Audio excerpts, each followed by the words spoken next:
Olá pessoal, nós estamos falando com respeito à psicose delirante de massa.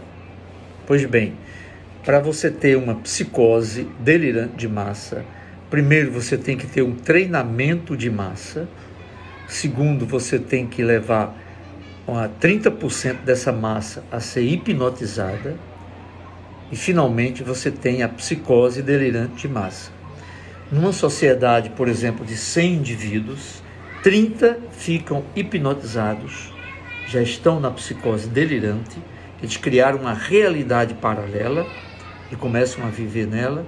40% dessa massa, desses 100 indivíduos, começam a seguir os 30, então totaliza 70% de pessoas seguindo uma psicose delirante. E os 30% finais são o que nós chamamos de resistência. O resultado de um experimento desse depende basicamente dos 30% resistentes.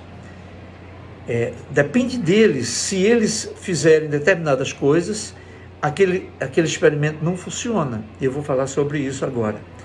A parte C, que é a parte dos resistentes, ou a resistência, deve fazer o que para não ser esmagada pelos 70% que está na psicose. Primeira coisa é que esses 30% da resistência não pode desanimar. Quando há o desânimo, aí eles começam a ceder aos 70%, começam a ser engolidos por ele. A segunda coisa é que esses 30% têm que estar unidos, tá? Essas pessoas têm que estar unidas. A resistência, ela depende da união. Então, a terceira coisa que tem que fazer é que eles precisam falar todos os dias, sem cessar, de alguma maneira, para os 40%. Aqueles que estão seguindo aos que já estão hipnotizados. Para os hipnotizados não adianta falar, pessoal, eles já estão num delírio. Os 40%, que é a parte B que eu falei no vídeo passado, está seguindo a parte A. Então é para essa massa de 40% que a resistência precisa estar falando, entendeu? E não tem que fazer discurso, tem que falar palavras simples, como por exemplo, olha, nada disso faz sentido. Ou, por exemplo, os dados não mostram essas coisas. Então isso vai gerando uma dúvida na parte B, os 40%, e começa a criar então uma resistência maior. Por exemplo, para a gente entender bem, imagine num presídio que eu vou fazer esse experimento. Então o diretor do presídio, ele anuncia, está havendo uma grande verminose aqui, né? E são vermes terríveis que podem matar as pessoas. Então ele começa propagando isso dia a dia no alto-falante. Então os detentos começam a criar aquele medo, que é o elemento número 1, tá? Aquele medo dos vermes. Então ele começa a propagar isso, depois ele começa a fazer isolamento dos detentos, mostrando que aquele verme é muito perigoso e pode contaminar uns aos outros. Então, com o medo e com o isolamento, começa a haver uma pressão em cima dos detentos, entendeu? E ainda ele pode fazer outra coisa, ele promove um tipo de manipulação dos exames de fezes. Então todo mundo tem que fazer exame de fezes, aí ele manipula esses exames, começa a mostrar que a verminose está aumentando. Isso vai gerando mais medo, e essa sociedade começa a ficar tensa, tá? E nesse instante, nesse momento, o presídio está sobre a psicose delirante de massa. Não precisa o diretor estar fazendo muita coisa, só anunciando sempre. Morreram, né? Morreram 5. Mesmo que tinha morrido de outra coisa, ele anuncia que morreu dos vermes, para poder criar uma pressão maior na sociedade. Isso é um exemplo que os psiquiatras conhecem, os psicólogos, eles sabem como funciona isso, né? E eu tenho um exemplo interessante na história. Como é que pode toda uma massa de pessoas inteligentes, pessoas críticas, com alto nível intelectual, começar a se envolver dentro dessa psicose?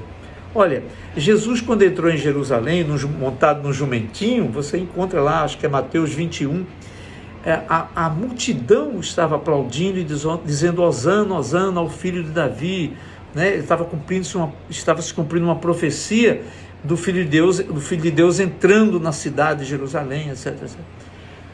Uma semana depois, a multidão estava gritando, crucifica-o, crucifica-o. Uau! Como é que pode uma multidão estar colocando um tapete vermelho para entrar o rei em Jerusalém, e uma semana depois a multidão está gritando, crucificam? Simplesmente porque os 30% que estavam hipnotizados, né, pelos fariseus, eles continuaram aquele discurso, aquela narrativa forte de, né, ele está dizendo que é filho de Deus, ele está dizendo isso, ele está dizendo que vai destruir o templo. Então uma narrativa, 40% estava ali ouvindo uma coisa e outra, e os 30% da resistência não estava falando, não é verdade. Esses dados não batem com o que você está dizendo. Ele não é isso que vocês estão dizendo. Então, na hora que Pilatos ofereceu a ideia, esse aqui eu tenho que soltar costumo soltar aqui durante a festa de vocês. Eu solto o prisioneiro ou solto o rei dos judeus? Não, solta Barrabás. Se a resistência tivesse dito, não, solta Jesus, solta o rei dos judeus, teria havido ali uma discussão e poderia, isso é hipoteticamente, que a gente já sabe que tudo estava previsto, mas hipoteticamente poderia haver uma mudança naquele julgamento. Mas você vê que ficaram calados, e na hora da crucificação, quem estava ali? Os próprios discípulos. A resistência tirou o time. Pedro tirou o time, até que o galo cantou a terceira vez, ele foi chorar, feito um bebezinho lá. Eles fugiram. Então, quando a resistência começa a murchar, a multidão do hipnotizado começa a crescer. Vocês entendem o que eu estou falando? Não.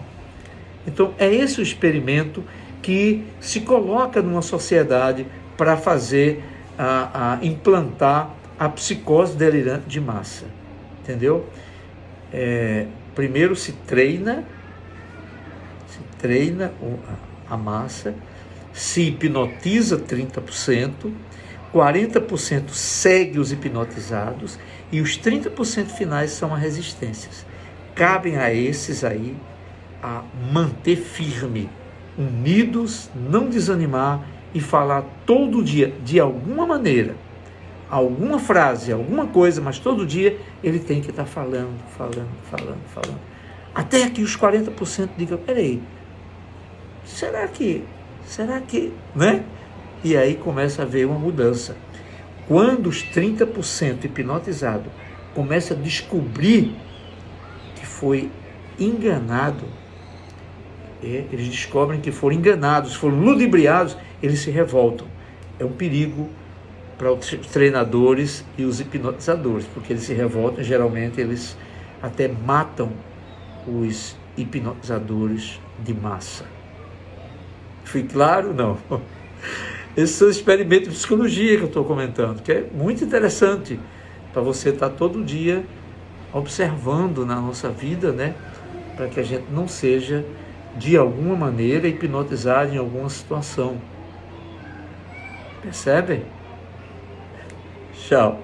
Bom domingo para vocês.